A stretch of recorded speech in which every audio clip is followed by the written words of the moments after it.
महासागराच्या विषुववृत्तीय भागामध्ये समुद्राच्या पाण्याचं पृष्ठभागाचं तापमान उणे 1 अंश सरासरीपेक्षा किंवा उणे 2 अंश सरासरीपेक्षा अधिक उणे राहिल्यामुळे तिथले हवेचे दाब वाढलेले आहेत आणि हे सातत्यानं तिथले हवेचे दाब वाढत आहेत।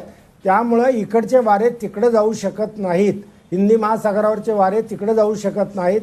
थेट बंगालच्या उपसागरावरील आणि अरबी समुद्र आणि हिंदी महासागरावरचे वारे भारताच्या भूपृष्ठावर येत आहेत आणि पाऊस होतोय।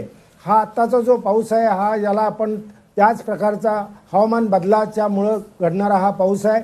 याशिवाय अरबी समुद्र, हिंदी महासागर आणि बंगालचा उपसागर या इथल्या पाण्याच्या तापमानात वाढ होताना दिसते।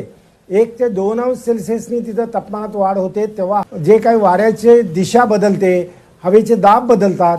आता सध्याचा जो फ्लो आहे तो आपल्याला असा दिसतो किंवा ते जे काही मुवमेंट चित्र आपल्याला दिसतं ढगांचं ते असं दिसतंय की साधारणपणे हिंदी महासागर, बंगालच्या उपसागर इकडून येणारे वारे अरबी समुद्राच्या दिशेने येत आहेत, अरबी समुद्राकडून ते वळत आहेत आणि पश्चिम किनारपट्टीच्या कडेनी ते संपूर्ण उत्तर भारताच्या दिशेने जात आहेत। आज आणि उद्या 50 मिलीमीटर पर्यंत पावसाची शक्यता आहे। पश्चिम भागात पावसाचा जोर अधिक आहे, तसंच गुजरात पर्यंतचा हा पट्टा कव्हर करतोय आणि हे हवामान बदल सातत्याने होत आहेत। त्यामुळे आपण जो विषय सांगितला की शेतीवर याचा फार मोठा परिणाम होतोय।